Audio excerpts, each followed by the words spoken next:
Is this thing on? Welcome back to Movies TV Mad. Of course, you can follow me on Twitter at Movies TV Mad. Now, welcome to my editorial, The State of the DCEU, where I want to really take this franchise apart and really explain what went wrong with it, what's gone right with it, what the future holds, and the major players, and how this could have been so much better if there was better planning. In truth, we could have had a DC Extended Universe with 2005's Batman Begins, following with 2006's Superman Returns, and then the Green Lantern movie. If they did that, we would have beat Fade and the MCU to the punch. But there was no visionaries there. Jeff Johns was heavily involved with that Green Lantern movie that went terribly wrong. Man of Steel was the idea of David Goyer when he had writer's block when he was writing The Dark Knight Rises. Man of Steel at first wasn't supposed to be the beginning of a DC Extended Universe. It was supposed to be one movie. But Warner Brothers saw an opportunity because they saw what was going on with Marvel and they wanted some of that action. So very quickly, Man of Steel had many Easter eggs in that film. We had the Wayne satellite, blah, blah, blah, blah. They were beginning the DCEU, the DC Extended Universe. But let's get this clear. Zack Snyder is a stylistic, very talented director. Christopher Nolan and David Goyer, very talented people who brought the Dark Knight trilogy to cinemas. Now, because the Dark Knight was so successful, Warner Brothers, when Nolan came to them with Goyer's idea, thought, all right, Chris, you run this thing. You decide what happens with it. Now, Nolan decided that he didn't have what it took to make a really good special effects driven Superman movie. He brought on Zack Snyder because Zack Snyder shares kind of the same values, that's the word I'm looking for, in filmmaking as Nolan does. But the problem was, Nolan was looking at this like he looks at films, making something artistic, making a statement. And what Warner Brothers wanted was to create a DC Extended Universe that was as popular as the MCU, that made $1 billion a picture. This is where it began going wrong. When Man of Steel made $650 million at the global box office, Warner Brothers started to panic.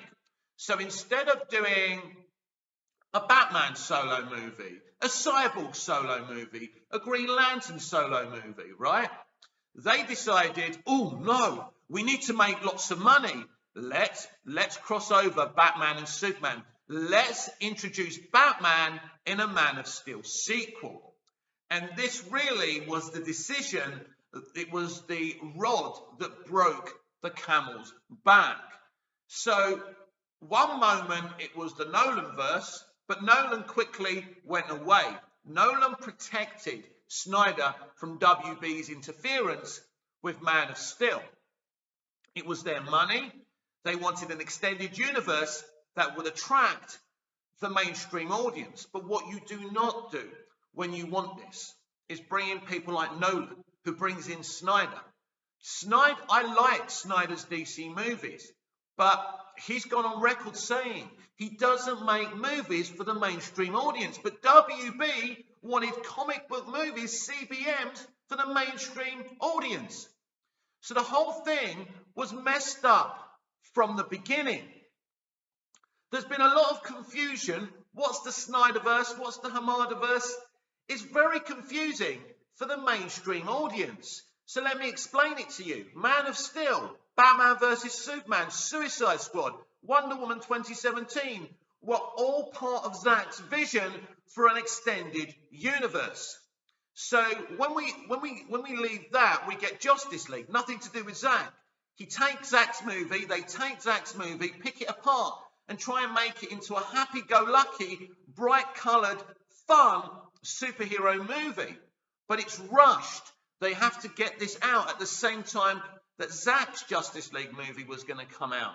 We went from a Justice League trilogy to a two-part Justice League movie to only one Justice League movie. They were digging a hole for themselves constantly, changing the plans because they wanted to cheat.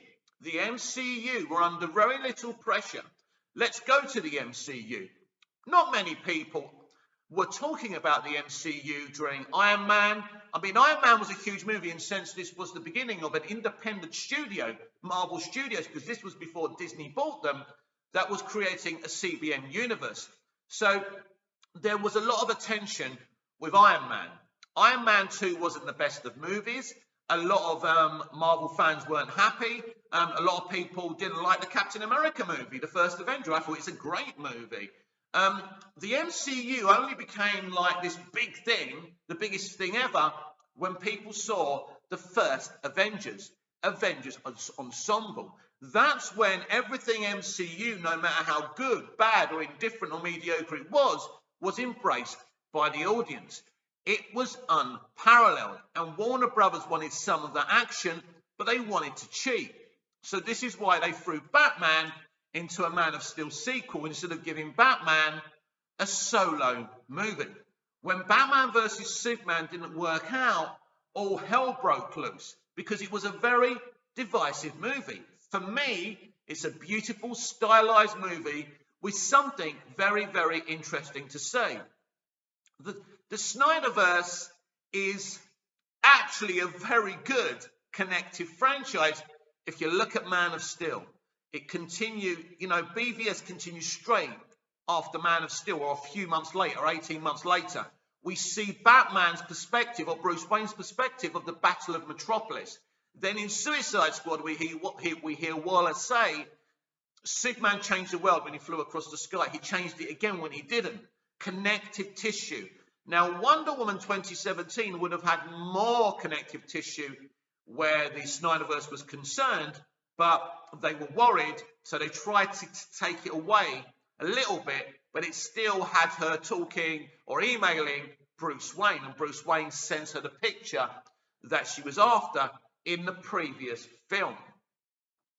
The Snyderverse movies, $650, right, for Man of Steel, $850 for BVS, agreed. The Batman and the Superman movie needs to make more, but it's solid box office. Suicide Squad made just under 800 million. Surprising. I still question the decision to have a Suicide Squad as the third movie, but they did it. And then Wonder Woman made 800 million, and the audience and the critics loved that film. It's after that film when things become very, very messy. So let's look at the Hamada Verse. So what is the Hamada Verse? Now, Ray Fisher has kind of hinted to this, but Walter Hamada was probably involved during Justice League, but it wasn't official. Justice League was a disaster.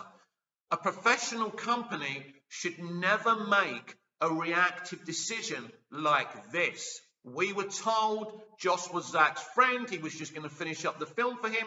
Zack had lost his daughter because she'd tragically taken her own life. Terrible. The truth was, even though Zack was devastated, of course he was, as was Deb, they wanted to do their movies, right? But they didn't have the fight in them to keep on fighting the studio because they lost their daughter. That's the real truth of the matter. So Justice League is a disaster. Aquaman, which is definitely Hamada Verse, even though a lot of people won't admit this, made $1 billion at the global box office. Aquaman is directed by James Wan, and it's an amazing, beautifully looking, emotionally driven movie.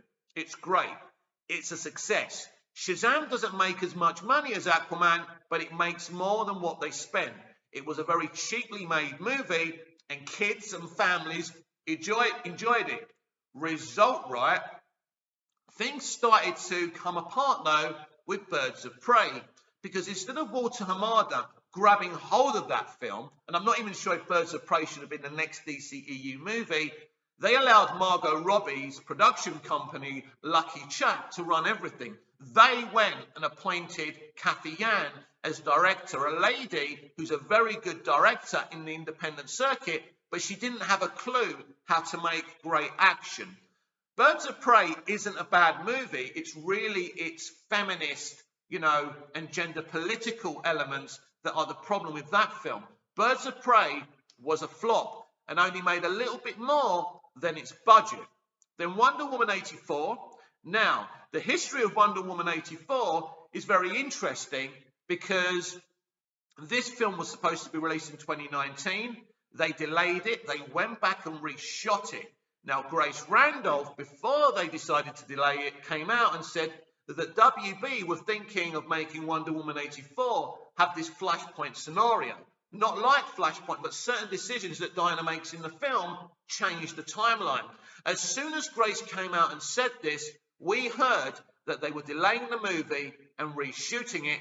Clearly, when Grace reported this, WB didn't like the reaction from the audience, so they shit themselves. So Hamada decided to do a proper Flashpoint movie. I think there was truth in what Grace was saying. The clusterfuck continued. Wonder Woman 84 was reviewed positively at first. It had a good Rotten Tomatoes score, but quickly that score went down.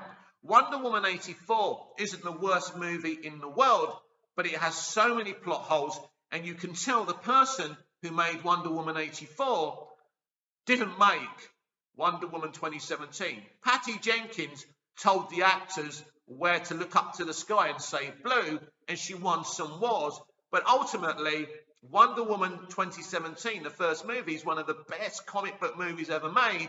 And you can tell that Zack Snyder and Wonder Woman comic book writer Alan Heinberg had more to do with the narrative and look of that film than Patty Jenkins did. So already you can see a problem. Then James Gunn was temporarily fired by Disney. Walter Hamada went in there, brought in James Gunn, said you can have whatever you want. He wanted to make a Suicide Squad movie. The Suicide Squad, the sequel to the 2016 movie, I think it was 2016. The Suicide Squad is a very, very good film. It has James Gunn's stamp all over it, but it didn't do well at the box office. It went day and date, did better on HBO Max, and from that, Gunn got the Peacemaker spin-off. So the Suicide Squad, let's be clear, is a much better movie than Wonder Woman 84 and Birds of Prey. Didn't do well in theatres, but did well on HBO Max. So then the studio realised that the Suicide Squad IP maybe is not meant for the theatrical experience, and maybe is better off at allowing Gunn to do spin-offs from that movie on HBO Max, and that's working out really well for them. So ultimately, apart from Shazam and Aquaman, the Hamada Verse hasn't been very successful. So we look at a franchise that's got, 5 movies from Zack Snyder. For me, look, this is my opinion personally, and I think Aquaman's a great movie, and I think Shazam's great for the kids and the mums and dads. Don't get me wrong. But quite clearly, to me personally, and to my taste, that the Snyderverse is a better set of films than the Hamada Verse. So very quickly, we found out that they were doing a Flash movie. Now, the Flash movie's been in development for yonks. They had these creatives, they had the Lego movie creatives, they had so many different creatives, and I think it was Ezra Miller who kept on saying, look, I'm not doing this. This has to be the best Flash movie. This has to be a Flash movie for the fans. So Walter Hamada, who used to run New Line Cinema and was actually the creator and the person who ran the horror movie universe at New Line Cinema, very successful, started bringing his own directors at the DCEU. David F. Sandberg used to do like tutorials on YouTube and make little mini amateur movies on YouTube. That's his history. I think he made a really, really good Shazam movie. James Wan has worked with Walter Hamada before as well. I'm not sure who brought him on to do Aquaman originally, if it was Zack or him. And so Walter Hamada, back in 2018, there was this, I suppose you could call it a convention. And they had a big banner calling the DCEU the Worlds of DC. It was obvious then that we were going down the multiverse strategy. The name, the blueprint, the Worlds of DC, kind of vanished. So at the first DC Fandom of 2020, I think, they announced that they were going down the DC multiverse strategy, and that Flashpoint would change the DCEU and slightly reboot it. As Andy Muschietti said, another director who's worked with Walter Hamada at New Line Cinema and his horror franchise, said, it's like we're starting again. Nothing will be forgotten and everything will be remembered. At this stage, I started having new hope and believing this is a good thing. Me personally, after Justice League, I would have cancelled the DCEU and immediately started again. I don't know how we could have started again. Maybe we can have the discussion on how we would do kind of a DCEU franchise, maybe on this video, probably on another video. So that's where we're going now. So we've been waiting a very long time to see what they're going to do. So this year was always the big year for the DCEU. So we started with Peacemaker, hugely successful. As I predicted, there will be links to the DCEU. As James Gunn hinted, we had a Justice League cameo. This was again controversial because Batman and Cyborg were cut out. They had doubles to be in it. But ultimately, it was a great little cameo, and it shows what they're attempting to do. In the Reeves verse, it's divorced from the DCEU, and they're doing their own thing. It's very dark. It's very compelling. It's very, stylized and realistic. And it's not about kind of cameos and Easter eggs, even though I think Matt Reeves has put umpteen Easter eggs in that movie. And the DCEU would be a lot more shared. And what they're going to do with this Flashpoint is make every universe one universe. So Arrowverse, the DCEU, Brandon Routh's Superman, Smallville will all be part of one universe. It's a very good idea. Now, also at DC Fandom 2020, or just prior, there was a big rumor that Michael Keaton would reprise his role as Bruce Wayne and Batman in the Flash movie. This was, of course, very huge, exciting news, because if you can't use Batfleck in the future, Michael Keaton is the next best thing. Now, some people have referenced Michael's age, which would mean maybe he can't do the action stuff that he did in the past, but it's a very good idea. They're going to use him as this Nick Fury, Tony Stark, who appears in every movie. There's probably going to be an arc, and he's probably getting together a brand new Justice League, and I think that's the plan. Now, this is a very good plan, but it's how you execute it. Walter Hamada is the president of DC Films now, but he's not Kevin Feige. I made this interesting comparison on Monday. Well, I spoke about Matt Reeves and the way he stands on stage and explains himself and talks to the audience and talks to the media so he can connect with the audience and explain what he's doing. This is how Kevin Feige has made the MCU so successful, and he's kind of the prince.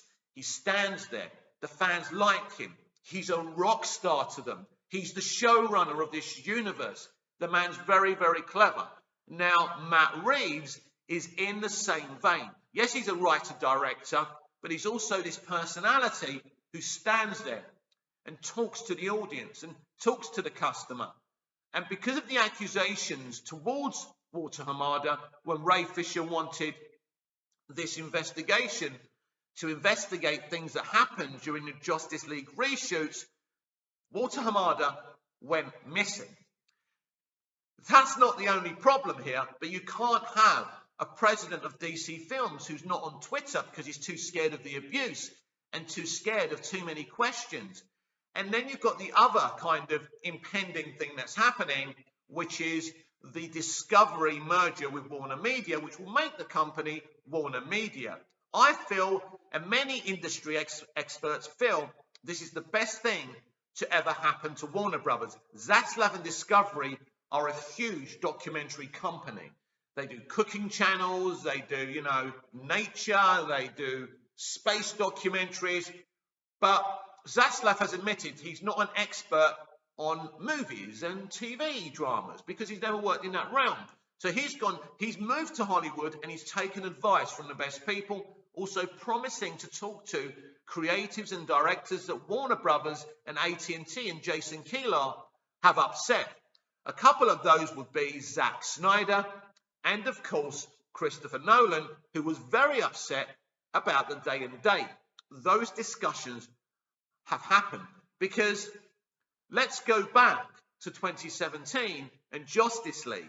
When we saw that movie, we began to fight to release Zack's vision. It was a long fight. There was lots of things that happened. Sometimes we thought we were winning. Sometimes we thought we were losing. Ultimately, AT&T saw the potential of releasing the Snyder Cut. Now, because of the announcement of the multiverse strategy, us Snyderverse fans assumed that Zack would be given his own pocket universe to at least finish his arc, maybe even get the Batfleck movie. Now, let's talk about the Batfleck movie because this is a very interesting film. That was also going to be called The Batman. Now, Ben Affleck was going to write, direct, and star in this. Ultimately, for one reason or the other, or we don't know the truth of the situation, that didn't happen. Warner Brothers and Jeff Johns brought Matt Reeves on to direct Ben's film and direct Ben. Ultimately, Matt wanted to do his own thing, and then basically the Batfleck movie just ceased to exist. Didn't happen anymore. Now, Affleck has said lots of interesting things. He went on Jimmy Kimmel and said he's not Batman anymore. Then we heard he's going to be Batman in the Flash movie. Affleck has hinted this is his last movie. Analysts are saying it's his last movie. But then recently, Ezra Miller, who plays the Flash in the Flash movie, scoffed at these suggestions. So I don't even know what's going on anymore. I am as lost as you are. So now we're in this situation where we've got this franchise, the DC Extended Universe, partially expanded by Zack Snyder. Then they brought Walter Hamada on to kind of make it the way they want to. Since Zack has left, this has been a disjointed failure of a franchise. And yes, Aquaman made $1 billion, great movie, and Shazam was great too. But then you look at Wonder Woman 84, you look at the kind of movie it is, you look at Birds of Prey, you look at the Suicide Squad, a great movie that did well on streaming, but not in theatres. We can blame as much as we want the pandemic, but we've seen when people want to go and see a film, the pandemic isn't an issue. So it's a very interesting situation. Thus far, the Walter Hamada Verse, the Hamada Verse, has performed inconsistently, and it doesn't have consumer confidence. This is what happens when you don't make the right decisions, when you don't implement the right leaders. Disney isn't the reason the Marvel Cinematic Universe is successful and entertaining and beloved by so many people. They're just fortunate enough that when Disney bought Marvel Studios, they allowed Kevin Feige to continue to run that narrative. The DCEU has never had a producer like that. Zack Snyder's a director. It would be very hard for a director to run a franchise successfully. But I believe if they allowed him to finish it, his Justice League movies would have had let's say a solid box office. Kind of the criticisms would have still been there, but he would have finished, and they could have moved on and done a Flashpoint movie and started again, or gone on to a different kind of tangent like they're doing now.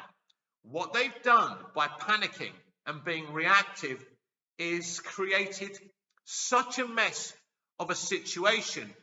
And it's amazing to me that people running a professional movie studio, not just any studio, have acted in this way. But we have to be fair. Different people have been running Warner Brothers and DC since the Snyderverse and the DCEU was launched. The DCEU is now in its last chance saloon. With Zaslav and Discovery coming, we're in uncharted territory because he's going to want to look at these plans. We don't know what's going to happen to Warner Brothers Pictures. Warner Brothers Pictures and the people there are the people who decided to not restore the Snyderverse. Toby Emmerich wanted Zack to release the copy of the Snyder Cut on his iPhone, which was in black and white and wasn't finished, and Zack wouldn't allow it. These people have made some decisions that have created this situation because they've become very reactive. Now Toby Emmerich's talking about the Batman and how having great directors and not having to have Easter eggs and blah, blah, blah is actually a good thing, even though Zack Snyder had the same kind of tone as Matt's The Batman movie. The irony isn't lost on me, and it isn't lost on you. But a multiverse strategy is a very good idea because everyone can get what they want. So all we can hope is going forward that the Snyderverse is restored. But the DC Extended Universe is an example of how not to run a franchise. And all they had to do was start and do something for the mainstream audience. And if Nolan wanted Snyder to come in, he could have done offshoots somewhere else. But they didn't have the vision. Just like I said, as I said on top of the show, they didn't have the vision to make Superman Returns, Batman Begins, and Green Lantern part of a brand new franchise. They've been making mistake after mistake after mistake. And now they have the opportunity to renew this franchise and make it something special. I'm excited about it, but I'm also, let's say, split about it. I don't know if it's going to be successful. The concept art we've seen for Black Adam, Dr. Fate, Hawkman, it looks stunning. So all I can hope as a DC fan that they get this right. Because if they don't, it's the end of the road. And what happens next is anybody's game because I have no idea. So the DCEU has some very interesting films. It has some films that I love a lot in my DC rankings. But ultimately, this should never have happened. This has been Movies TV Mad. I'm Mick, your host with the most. Just ask your girlfriends and your wives. Like, share, comment, subscribe. Hit the notification bell so you never miss this perfection. And I'll see you again in the next video. Until then, goodbye, au revoir, auf Wiedersehen.